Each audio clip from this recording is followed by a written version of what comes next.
Hi and welcome to Deep Dive Movie Reviews with my friend Steve Hackman and myself, James Marsh. This episode, we are talking about Hirokazu Kore-eda's 2009 film Air Doll, starring Bae Doona as a blow-up doll that comes to life. Hey, but before we go to our review, first of all, thanks to all of our new subscribers. Thanks and welcome along the movie journey. If you haven't subscribed to Deep Dive Movie Reviews already, please just hit that subscribe button or ding that bell, because as we've mentioned before, we're not yet on a set schedule. We're getting a little bit closer. Oh, please remember, drop a comment below. We've been getting a number of new comments lately. We love seeing them, love to engage with the viewers, and we love to talk movies. James, tell us a little bit about Air Doll. Okay, it's funny you talk about not being on a fixed schedule. Air Doll is a film that originally came out in 2009. It premiered at the Cannes Film Festival, I believe, in Un Certain Regard. So why are we reviewing it now? This is a very good question. It turns out that the film has never had a proper US release until now. First week of February, I think it's February the 4th, it is being released in select cinemas and on VOD and where have you, in the US for the very, very first time. And I was as surprised as anybody else to learn this news, but very pleasantly surprised, because I saw the film way back 13 years ago when it came out and when it was first released in Hong Kong. And I thought, oh, what a great opportunity to revisit it, see if it holds up, see if my feelings and thoughts on it have changed at all, and help in a small way, hopefully a significant way, throw a bit of light on the film as it's finally seeing the light of day in the US. So where to begin with Air Doll? I mean, essentially, it's sort of an updating of the Pygmalion myth, or even you could argue sort of the Pinocchio story to some degree. It's set in contemporary Japan, and it stars Korean actress Bae Doona as Nozomi, who is an inflatable sex doll that is, the companion, if you like, to a lonely middle-aged salaryman by the name of, I'm trying to remember what his name is now, Hideo, played by Itsuji Itao. And, we meet her at a very sort of important time. It's not exactly specified what happens or what causes this to happen, but she one morning just sort of comes to life. We see her routine where she is dressed up either in a maid's outfit or whatever as his kind of companion, as much as masturbation tool, if you like. And he comes home and he treats her like his wife. Tells her about her day, sits her at the table, eats dinner with her, and then has sex with it, and then very matter-of-factly sort of rinses it out and goes to bed. And then the next morning, leaves her in bed, and then she just suddenly kind of comes to life and looks outside and sees that there is, a world out there. And she refers to it later that she grows a heart, is what happens. And it's about her venturing out into the world, interacting with other people, learning what her place in society is and the potential, what it could be, the dangers of being an inflatable doll out in the world, but also being a woman out in the world. And I think what the film does is it raises a number of some really interesting ideas and concepts just about traditional gender roles. The role of the housewife, the role of the girlfriend, the sex object, the objectification of women in contemporary Japanese society, and a whole lot of other stuff. But it does it, for me at least, in a very sort of understated, gentle way. It's not perverted in any way or anything like that. I mean, although there is some nudity, because when she sort of comes to life, she doesn't have any clothes on, and so it's, in that regard, it's something of a brave performance for Bae Doona. But at the same time, this isn't a film about necessarily perversions or sexual peccadillos, so much as it is a film about sort of urban alienation and loneliness and things like that, and going in search of what it means to be human, essentially. At which point, I will hand it over to you, Steve. Yeah, this movie was a little bit different for me. I got to say straight off, it was interesting when I sat down to watch it. My son walked into the room, my 11-year-old son, and said, "Oh, Dad, what are you watching?" And I said, "Oh, I'm watching a movie." He said, "Oh, what is it about?" And I said, "It's about a doll that comes to life." He goes, "Oh, I want to watch that with you." I said, let's, I'll watch some Disney with you later. But having said that, James, you're right. This is a movie that, despite the nature of it, you would assume a certain it would start to trot into a certain area, and it really refrains from that. This is not something that this is not a sex film. This is a film, like you said, it's about loneliness. It's about alienation, at least as far as the man goes. As far as the female goes, you know, it's exploring, like you said, well-trod ground. I thought not only of Pinocchio, but I was thinking of Data from Star Trek Next Generation, or the girl when Daryl Hannah plays in Splash, the mermaid. Sure. You know, the mermaid in this is a whole new world for me, of which I'm totally unfamiliar. At Data, I'm an android. I want to be human. I want to have these experiences. I want to have these tactile experiences. I want to have these relational experiences. So as Bae Doona, as she's coming to life, there's this whimsical quality that she brings that's really fun to watch for a while. It gets a little bit old. This movie tends to be a little longer than it probably needed to be, but at least initially, watching her engage with this new world, she does a really good job at doing this. This is not a movie that, trying to think where I want to go with this. This is a very interesting movie because we have a sex doll that came to life. And so what do we do with that? You raise the issue about objectification. And even in the midst of one of the things that struck me in this movie was these underlying themes.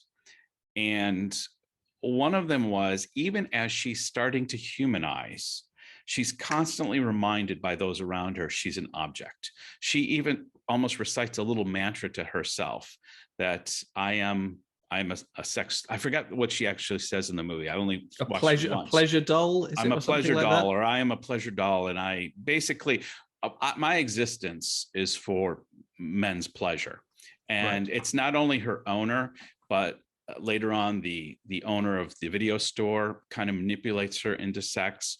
She is seen as an object of fulfilling male sexual gratification. And it really hit me that women, I think there's things that men don't experience. We don't experience that kind of objectification. We don't experience to the same degree that if someone is befriending me, they may have a sexual desire that is not always up front. And this is like an underlying current throughout the whole movie. Yeah, it's like that's the ultimate goal or the ulterior motive with anybody she meets. Exactly. You know, any man that she meets, it's just a matter of time. Yeah. You know, before they will make their move, as it were. There was even one point with the older man, because she befriends a couple of locals as well as she develops these relationships. And as he's kind of dying, he asks her to touch him. And in her mind, she's thinking, oh, when men want me to touch them, they want me to touch them here. And of course, she starts to go to his penis. But that's not what he wants. He puts her hand on, he wants that relational, at least that's the way I interpret it. There may be another interpretation to that. No, I think you're right, because she has cold hands, right? And so he's like, oh, I need, no, I just want your cold hand on my forehead because, you know. Right. But what I was picking up was her natural thing was, oh, this is what men always want from me. Oh, yeah, absolutely. And, absolutely, yeah. And it was like this wonderful sense of relief that not everyone views the world through their groin. And so my initial thoughts is this was a very interesting movie that raises some really good themes that the society is wrestling with today. I think specifically Japan. I think there's things that are specific to Japan in this movie. Like the person who actually owns the doll at the beginning, I forget. Yeah, Hideo. Like you said, he treats her not just as a sexual plaything, but as his girlfriend, wife, you know, when the blanket slips down a little bit. Oh, are you cold? Here, let me put that back up for you. Yeah. And on one part of me wants to laugh at the ridiculousness of it. The other part of me is, my heart's breaking, because I realize there is a segment of male society particularly that lives in this world of loneliness, that they create these artificial realities of a sex doll. And so yeah, I'm rambling a bit, because this movie really does raise a number of very poignant issues that that I thought were very sure. I mean, and for him, for Hideo, it's a very real relationship. Yeah, you know, absolutely. You know, he's at his wife, he greets her on the way home, you know, he talks to her like he would to his wife and what have you. He takes her out, which I was very surprised about, that, you know, it's not secret, you know, it's almost like it's so commonplace that it's, you know, that no one really bats an eyelid. And someone even says, I think it's the video store manager later says, I've seen you out with your boyfriend, right, you know, in the park. That's how he recognizes him when he comes into because at first I was thinking, how does he know they put the two together? Because she doesn't really let on that he knows her. But he's picking up, no, I've seen you guys together. I know you two. It's funny, because that was kind of a great moment, because he's come into she gets a job at a video store, and as one does when you're a sex doll that comes to life. Well, absolutely. And you know, and there's, you know, part of the fun is that, you know, she doesn't know anything about movies, obviously, and she's like learning what needs to be known about movies. But obviously there's like an adult section at the back of the video store, and Hideo comes in to go to the adult section. So he emerges from like behind the curtain at the back and goes to rent or buy his DVDs. And she is the one serving him. And so she's suddenly like, oh no, I'm going to get found out. This is so awkward. But because he's buying porn, he doesn't want to make eye contact with the cashier. And so she gets away with it because he's averting his gaze. Indeed. Anyway, because he's so sort of awkward and feels so awkward and embarrassed about it. And so I thought that was a really sort of clever, really sort of smart little moment. But there's a bit later on, because I mean, she finds, much to her horror, that even though she's like this object designed purely for his affection and gratification, she still ends up getting replaced. You know, he still upgrades her to like another model, and she comes back and she hears him and she's like, oh, is there someone else in the house? And finds that he's just bought a new doll, right? And is having dinner with her. But there's this great moment when he discovers that she's come to life. Yes. And he says, can't you just go back to being how you were? Yes. And he's you're not like, excited that she has agency. He doesn't want a woman with agency. And I think that's one of the themes that really struck in me. That scene right there is, I don't want you to have agency. I want to impose on you my fantasies, my will, the way I want, not even just sexually. I want to create in my mind exactly how you should be. And if you're making your own decisions, I can't do that. And this is one of the fundamental problems we're having in society today, is women are rising up and they're saying, I want my own agency. And this movie beautifully uses almost an absurd storyline to really reinforce a very serious dynamic that's happening in the world today. Oh yeah, absolutely. And you know, he's just like, no, I've created this little utopia for myself in my little pokey apartment where I am in control of everything, where I am accepted by every woman. I can have any woman I want, you know, and they are interested in what I have to say. You know, my boring, because he's a waiter at like a very boring restaurant, isn't he? Yeah. And where he's criticized for being weird and boring there. Yes, yeah. By his boss. And yeah, so he's created a society for himself and a role for himself in society, rather, where he's in complete control. Yes. And the idea, you know, because there's no indication that when Nozomi comes to life and he realizes that she's come to life, there's nothing to suggest that she wouldn't stay with him.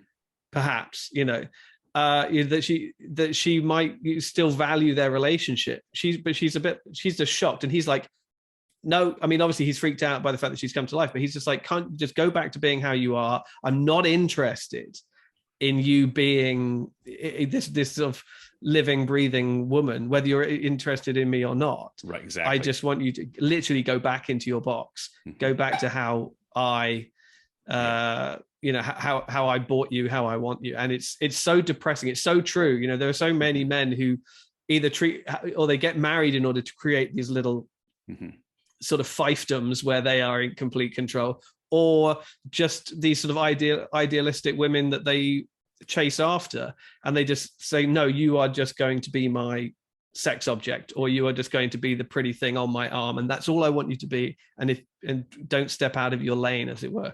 I'm not interested in you being anything else. No, and this is critiquing society, because you can extrapolate this out to the porn industry, or even different social media platforms, where we want to be in control of our relationships. We want to be in control of our sex. We don't in porn. I mean, one of the criticisms of what's happening in society today is more and more men are able to access porn. And now I don't need to have a real relationship with a real woman. I can create these artificial relationships in my fantasy world. And increasingly, as technology allows for it, whether it's on video screens or with increasingly, this is a cheap plastic doll, but we're already seeing robotics that are going into areas where this is going to be an issue that society is going to be wrestling with for the next 100 years. Oh, sure. I mean, it's creating, whether it's porn or whether it's sex dolls or whatever, it's creating unrealistic expectations and unrealistic, relationships. It's a way of not of even objectifying women, but of just looking at them solely from one perspective. And whether it's men or women or whomever watching porn or buying it or watching it free online or streaming it or whatever. It's creating this sort of unhealthy expectation of what you want from your partner, what you want from a stranger, what you want from sex. It's these heightened, ridiculous, over the top, fantastical interactions with people. And guess what? Very rarely are you going to experience something like that in the real world. And so immediately it sets up all kinds of unrealistic expectations and disappointments, and the results can be more than just disappointment. They can manifest in incredibly damaging ways for all involved. Well, the director's probably achieved what he set out to do, because we're actually getting off track about reviewing the actual movie, the cinematography, the direction, the acting, and we're critiquing not the movie, we're critiquing society, which is essentially what this movie is doing. Because if you think about even going to a different area, he's living in this kind of down and out area of Tokyo where there's tens of thousands of people all around him, and yet you get this foreboding sense of loneliness. This is not somebody who, in our last film where we reviewed Lamb, the Icelandic film, where there's these people in these isolated rural settings, and you can get the sense of loneliness in this setting. This is almost that same sense of loneliness and isolation, but surrounded by hundreds of thousands of people all around you. And you can see where this movie is really holding up a mirror to say, this is what our society is becoming. We are becoming so disjointed with one another, disconnected with one another, that we are incredibly alone, surrounded by others. Sure. I mean, and you can look at, social media is the great go-to for this kind of thing. Today, it's like, everyone's spending so much time on their phone and on social media, interacting with other people that way, or curating their own life for the benefit of other people who may live all over the world, that they are losing the ability to interact in meaningful ways with the person standing right next to them. But yeah, no, it's a really, but what I liked about the film so much is the way that it approaches the subject matter, the way that it never feels like it's lecturing in any way. There isn't really any pontificating at all. No one really gets up on a soapbox and goes, well, you see, this is what this is doing, this is all, because everybody spends, because no one knows how to talk to anybody anymore or anything like that. It's purely, it's classic example of show, don't tell. It's literally going, observe for yourself the state of society. And it's not saying, it's not in any way speculative or science fiction or fantasy. Really, it's saying, look, this is exactly how it is. Right. And all we're doing is giving voice and agency, as we say, to the one character in this situation who has none, and just seeing how they respond to it, you know. And that's why the absurd nature and premise of the film could be kind of overlooked, because I mean, it doesn't feel overly, I mean, you don't sit there and in 5 minutes go, well, that wouldn't happen. No. I mean, you go with it completely because it's presented so matter-of-factly, and it engages the themes of the film from exactly the perspective that you might be questioning.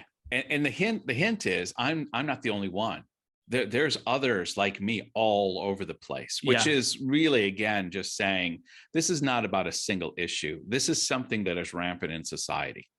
Oh, well, everybody. Yeah. I mean, as the film goes on, everybody she meets has their issue with those around them, you know, either with their family or with their job or whomever, children, and just how they treat her as well. You know, she's treated very differently by each individual person, and, you know, rarely is it all that great. And I thought it was a very smart bit of casting to cast Bae Doona, who is Korean, you know, isn't Japanese. And so she's got already, as soon as the film begins, she's got that degree of separation from everybody else in it. You know, she speaks Japanese, and she certainly convincingly appears to speak Japanese in the film. But the fact that, you know, the audience will probably know, oh, she's not like everybody else. You know, she's Korean and they're Japanese, and so it just gives that, it just adds a little something, a little kind of unspoken something to the fact that she's same but different. Right.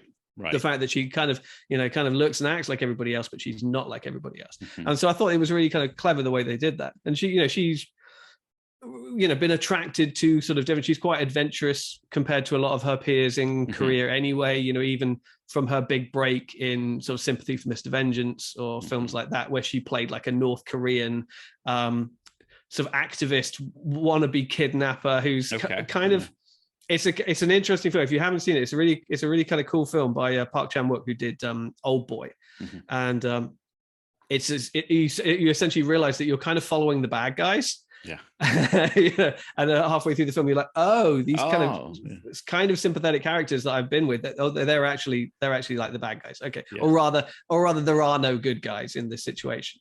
And then she's done films. I saw a film that she was in called Je suis là, French film that she was in a couple of years ago. She's obviously done English language films working with the Wachowskis. Those are the ones I've seen. I've seen her in Cloud Atlas. I recognized her from that. Right, yeah, Cloud Atlas and Sense8, the TV Sense8 show as well, yes, and Jupiter Ascending as well. And so she's, you know, and she's willing to take risks. You know, she's naked, you know, more than once in this film, and it's I mean, I don't want to say that it's kind of like not in a sexualized way, because the whole kind of point is that her entire persona is inherently sexualized and objectified. Well, and she have to take risks, because if you're going to approach somebody with the log line of, hey, just give me 1 minute of your time, I want to sell you on this movie that you're going to play a sex doll that comes to life, and you know, it's like, what, you know, that even the premise could be a little off-putting. I could see why it's taken 11 years to get to the States. I mean, it's funny that you say that, because I don't really know why it's taken so long, actually, because it kind of, it's just to sort of lay it out. I mean, Hirokazu Kore-eda, the writer director, is probably the foremost filmmaker coming out of Japan right now. That's certainly the most critically acclaimed. And his, you know, Ryosuke Hamaguchi, who did Drive My Car, that we were talking about quite recently, is kind of being compared as like the next Kore-eda. Okay. And Kore-eda's films have this great sort of understated way of talking about sort of family and family dynamics, often the relationships between adults and children, and doing them just in these really matter-of-fact ways that end up sort of skewering some really sort of insightful perspectives, but by kind of on the surface seeming to do very little. He won the Palme d'Or at Cannes just the year before Parasite did. Okay. With a film called Shoplifters. And then he's done other films like Nobody Knows. I think Nobody Knows was the first film of his I heard about, which was in like 2004. And I remember that because it was at Cannes, the year that Quentin Tarantino was on the jury. And he basically gave like every Asian movie an award. Old Boy Old Boy was there and won the Grand Prix, and Maggie Cheung had a film called Clean, and she won Best Actress. And the 14-year-old actor from Nobody Knows, the Kore-eda film, won Best Actor, and at the time was like the youngest guy ever to win Best Actor at Cannes. And so he immediately sort of came onto my radar then. But then he's done a lot, so he's done a lot of films that have all done really well at international festivals and have got international distribution. So I was kind of, when I got the press release about this being released, I was like, oh, is this like a remastered 10-year anniversary or something like that? And then I read it and I was like, oh, it's never had a release. Interesting. And maybe it is because, like you say, the sort of the elevator pitch of it is, hey, it's a sex doll comes to life. Is there nudity? Yeah, there's nudity. Is it a sex film? No, it's not a sex film. Well, what's it about? How do we categorize this film? How do we market this? Yeah. How do we market it? What rating is it going to get? Who's the audience? And I think that's a very interesting question even today, is who is the audience for this? Because I think it's kind of just this really smart sort of socially aware fairy tale. That's what it is. Yeah, it's a social conscience fairy tale. Yeah, you said it. Yeah, but with full, well, not full nudity, but like with his main character occasionally removes her vagina to clean it in a sink. Which answered my age-old question of how those things get cleaned. But yeah. Well, there you go. Now you know. Now I know. It's a removable vagina. Yeah. Yeah. It was. Yeah. And the fact, I thought it's so brilliantly executed at the beginning. Yeah. Where within the first 5 minutes you're still trying to get a handle on what is this film exactly. Because he starts having sex with this doll, and you're like, okay, so he's a sick weirdo, right? And this is going to be a weird movie. And then the next scene, he's just in the bathroom, just as if he's doing the dishes. And if he'd been just the sex weirdo, that would have been something that I think some audiences would have understood the nature of the film quicker. But he's not. Right. He's more every man. He's every guy. He just happens to be the dice were rolled, and he doesn't have a life that he can get girls or engage in people in a natural way. He is an introvert. He obviously is clumsy around people. And so he wants to be able to control. He can't interact in a healthy way with people that have free agency. So he retreats into this world where he can exert his agency on this object. And as we've said, it's holding up a mirror to a lot of our society today. Well, that's it. I think there must have been, it would have been too easy to then sort of make him a sociopath, pervert, pervert or a sociopath, or turn into a serial killer by the end or something like that. It's like, no, yes, you can say he's a little bit of a loser and a little bit pathetic, but he's also just a sad and lonely individual who's just trying to find something that works for him. He's a little happiness in his life. He has he's not hurting anybody. He's not hurting anybody. And kind of moving on, because I want to touch on a couple topics before we run out of time. In every movie where, whether it's Pinocchio or Data, there's always that I got to find my creator scene. And in this, she goes to the guy who makes the sex dolls, and she has this. I thought that was one of the better scenes in the film, some of the interaction, because it's not unlike many interactions with a creator. You don't get all the answers you are looking for. No, not at all. It's fairly unrewarding in that regard. He's just a guy who's matter of fact. Yeah, make sex dolls. That's just where his creative outlet is, really. Yeah, and when you're done, that's Joe Odagiri. He's a really famous Japanese actor. He's kind of big sort of indie heartthrob. This is why I love doing these with you, James. I'm learning so much. Just I didn't know who that guy was. See, I'm learning a lot just interacting with this on you. Awesome. Yeah, awesome. Yeah. If I see something worth pointing out, I want to point it out. Please do. As much to show off as to educate and inform everybody else. It's like he's a big deal. He's a big deal. But then that's often the case, and he's in other Kore-eda movies as well. Like I Wish, he plays like the sort of the absent father, or the kind of not very good, successful father of these two young kids in that movie, which is always all about two brothers who've been separated by divorce, and one has to go and live with each parent. But yeah, no, you're absolutely right. It's like in Blade Runner, where he goes to meet Tyrell. Yes. Roy Batty goes to meet Tyrell. And yes, good example. I forgot about Blade Runner, but this is a very. And he's like, he's got no answers. He's just like, well, you're the best, but you were the best, but now we've got a new one, and no, I can't help you. I can't give you more life or anything that you want. Yeah. And our gods fail. Our gods fail us, James. Our gods fail us. This, I think, is the universal truth. I think the other theme I like about it that comes at the end is this whole idea of recycling.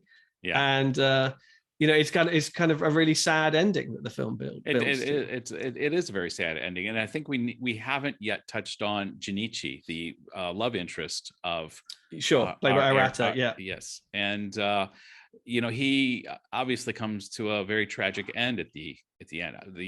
At one point, Bae Doona gets a leak. She cuts herself. She begins to deflate. And he comes to save her. He tapes her up, and then he blows into her air valve, which is in her stomach, and reinflates her. And there is an erotic encounter. This is almost her way of having sexual intercourse. She's feeling his air inside of her, and is intoxicating for her. And so, unfortunately, at the end of the film, he wants to reenact that. And they do, but unfortunately, while he's sleeping, she tries to reciprocate and cannot, and ends up cutting him open. That, for me, and this is, I know we're having to draw to a close here, but there was a couple critiques I have of this film. One was, I kept thinking, how are they going to land this plane? Like, I'm enjoying this. It was a little bit long. Some of the sequences of the whimsy and interacting with the world got a little too much for me, but by and large, it was fine. But I kept thinking, how are they going to land this plane? And they did it in a way of essentially killing him and then having her commit suicide. By deflating herself. And suicide by recycling. And it wasn't a horrible thing, but it was a sad ending. It didn't really, to me, it didn't really go with the flow of the film overall. I just felt like the writer was thinking, I've got to have a punch at the end. There's got to be something that happens. What can we do? Oh, let's do this. And I can understand, because it kind of works. You do me, I do you. Oh, that went wrong. But yeah, my critique is, I thought the ending was a little, at least that aspect, her deflating herself and her being recycled, I actually think worked. Him dying, I think it was because he just kind of realizes he's cut. And then he just like, okay, I'm going to just sit here and die now. Like, there was just this measure of, rather than jumping up going, what the heck, it was just, oh, okay. I think there's an element to it that he kind of values the interaction and values her misinterpretation of it, or right. Values her desire to reciprocate. Yes, it was so much that he's willing to just let it play out. It was art house logic. In art house film world, that made perfect sense. Sure. Well, there is. I think I haven't, I don't know if it was intentional, but I'm sure it's intentional, that there's kind of a reference to a very famous Japanese movie called In the Realm of the Senses, which is like one of these kind of great erotic classics of Japanese cinema from, I think, I can't remember exactly when it was made. I think it might have been made in the early 80s, but it's set in like the Edo period, it's much earlier. And it's about a poet and his geisha girlfriend, and they essentially hold themselves up in a hotel room and just have sex nonstop and just completely kind of consume each other, to the point where, nothing else in the world matters. And it's kind of funny in places like the staff of the hotel are kind of complaining about how dirty it's getting and how much, dirty plates are piling up and all the rest of it, but they don't care. They're just so consumed with each other. But then it completely gets out of hand when her desire for him in such a compulsive way culminates in her cutting off his genitals. Oh, just like mid-sex, and he responds in almost the same way that Junichi does, where he's just like, oh, this is like the natural conclusion to our relationship. You know, this is the ultimate orgasm, if you like. It's the last one. Well, yeah, exactly. You know, and it's called the le petit mort in French, right? The little death is what they call an orgasm, and it's and so yeah, essentially he bleeds out with her just kind of lying there as he bleeds out, because, you know, and it's her fault. She is whether it's intentional or unintentional, or just she's so wrapped up in the moment of them just wanting to sort of consume one another, right, you know, to such a degree. And so when that moment happens at the end of Erdol, I was like, oh, surely this is a reference to, you know, or just a nod to In the Realm of the Senses, and just the way that their relationship has just the intimacy has just got out of hand to a dangerous, homicidal, you know, deadly degree. And well, that's what I saw in it anyway. Well, James, what do you give as a final score to Erdol? Okay, I mean, I definitely take on board what you said about it does run a little long, I think, for where it goes. But I do like the ending. I like how the relationship sort of destroys them both, if you like. And although, yes, you could say that it's a slightly sort of pessimistic conclusion to what the film comes to, ultimately, that's the point. The point is, you know, that this is a problem that is going to be ongoing until it's solved, you know. And all we can do is continue to strive to make some kind of meaningful human interaction on our way. That said, I think it's a beautiful film. It's shot by Lee Ping-bin, who shot he shot films with Wong Kar-wai. Him and Christopher Doyle shot In the Mood for Love. He shot Norwegian Wood, which is another adaptation of Haruki Murakami book, like Drive My Car, that we were talking about recently. I think his cinematography adds a lot to the tone of the film. I think it helps give it this slightly sort of magical realist air to it, that you never quite feel that you should be, not that you shouldn't be taking it too seriously, but it sort of softens the edges, if you like. You know, it gives a kind of nice sort of soft focus to everything that's happening. So it lets you down gently, as it were. I really like it. I mean, I'm a fan of the director. I'm a fan of Bae Doona anyway. I think it's one of her best performances. I think she brings a real humanity to the character, and I think that's kind of the point. She's great at sort of wide-eyed innocence, and she is. And but I think that how she responds to that and how she responds to everybody else in the film adds so much to what the film is trying to say. So I want to give it. What are we doing? Retractable valves. Retractable air valves. Yes. I'm going to give it 4 retractable air valves out of 5. I like this movie. I think the movie raises some great questions. I think it holds a mirror up to society. It had me thinking in a number of areas. I enjoyed that despite the nature of the film, it wasn't titillating in any way. It was very much raising the issues in I thought a very sobering way. However, I did think it was a little long. Some of the interactions, as I mentioned, of whimsy, as good as Bae Doona is at it, and it was fun to watch her wide-eyed and having these experiences. It worked for me for about the first 45 minutes, and then I was kind of getting a little bored with it. The ending didn't quite work. I didn't hate it. It just didn't quite work for me. I'm going to give this movie 3.5. It's a solid movie. Okay. I enjoyed it. But I don't think I enjoyed it as much as you did. Fair enough. Okay, well, so that's a solid 3.25 average, isn't it? I think so. I think it's a good movie. Go see it. For sure. Yeah, and if you are in the US, make the effort, seek it out. I think it is on VOD as well. But what a great opportunity to see this, and for the first time. And let us know if you do go see it. Let us know what you thought. Absolutely. Till next week, everybody. Cheers. Take care. Bye.